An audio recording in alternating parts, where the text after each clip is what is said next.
매일 아침 일찍 일어나 밤늦게까지 일하고 때로는 휴일도 반납하며 업무에 매진했지만 돌아온 건 잇따른 연봉 하락과 좌천 인사였습니다. 그때부터 저자는 주변에 일 잘하는 사람들을 관찰하기 시작합니다. 그 결과 일을 잘하는 사람들의 특징은 일을 빨리 끝낸다는 것이었죠. 그들에게 노하우를 배워 루틴을 바꾸자 업무 효율이 상승했고 놀라운 변화를 만들어냈습니다. 이후 3년 연속 최우수 사원으로 선정됐고 한순간에 상황은 역전됩니다. 책 일 빨리 끝내는 사람의 42가지 비법을 통해 그 비밀에 대해 알아보겠습니다.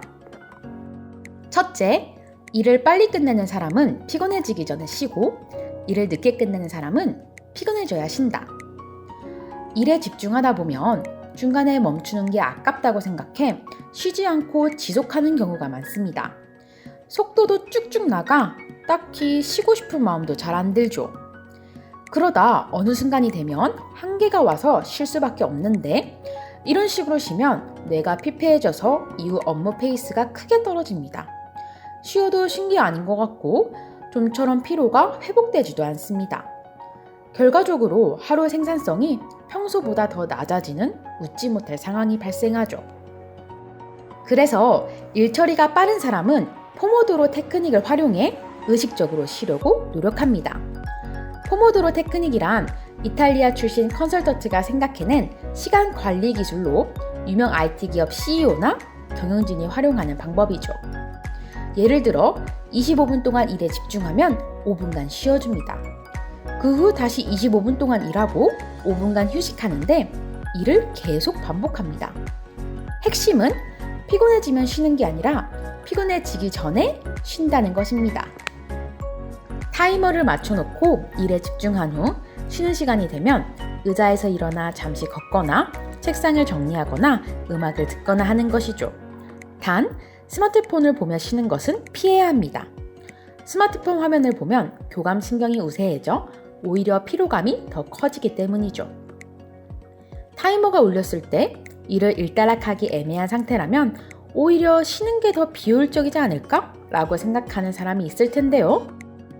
하지만 저자는 일단락하기 좋은 시점보다 일단락하기 애매한 시점에 멈추는 게 더 좋다고 말합니다. 왜냐하면 일을 다시 시작할 때 더 쉽게 빠져들 수 있기 때문이죠. 포모도로 테크닉은 25분 간격을 제시했지만 여기에는 개인차가 존재합니다.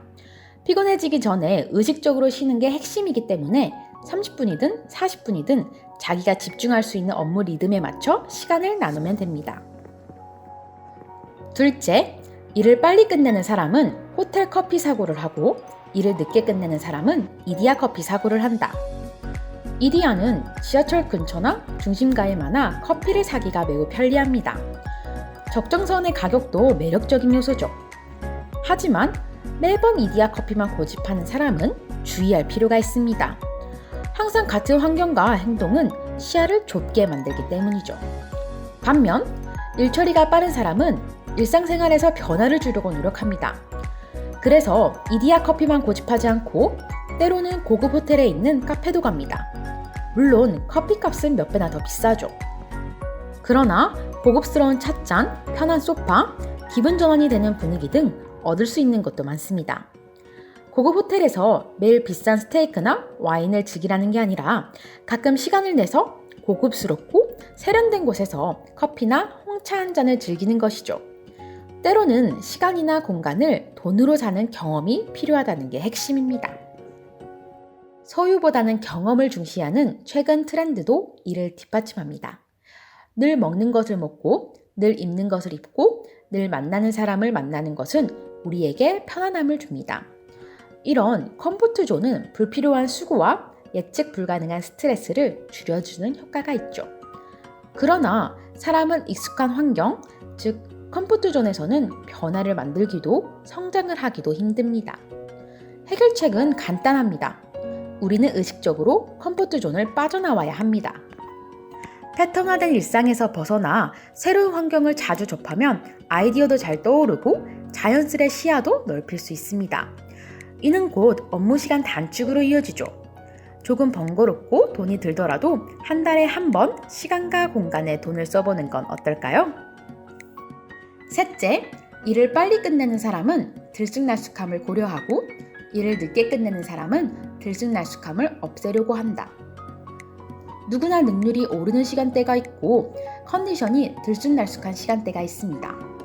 그런데 들쑥날쑥함 없이 언제나 최고의 능률 상태로 일해야 한다고 생각하는 사람이 종종 있습니다. 하지만 업무 시간 내내 일정한 능률을 유지하기란 쉽지 않습니다.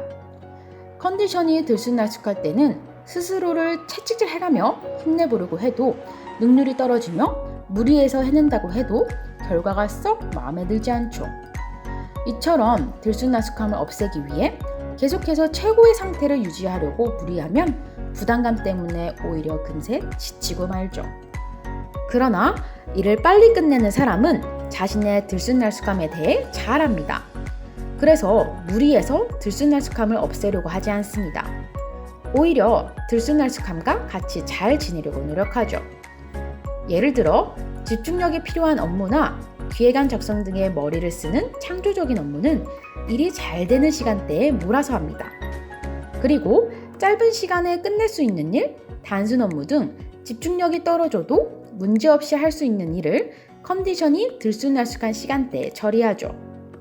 또한 기분이 상쾌해지는 껌을 씹거나 5분 동안 산책을 하거나 파도 소리 같은 힐링이 되는 소리를 듣는 행동을 통해 들쑥날쑥함을 줄여주는 나만의 의식으로 몸과 마음을 편안하게 해주려고 노력합니다.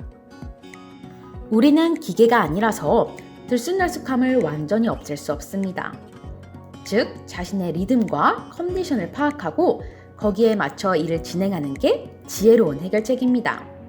무리해서 들쑥날쑥함을 없애려고 하면 오히려 업무 시간이 늘어난다는 것을 꼭 기억하세요. 오늘 소개한 3가지 말고 더 많은 비법이 궁금하시다면 책 일 빨리 끝내는 사람의 42가지 비법을 추천합니다. 오늘 준비한 내용은 여기까지고요. 재밌게 보셨다면 구독과 좋아요, 댓글도 많이 부탁드립니다.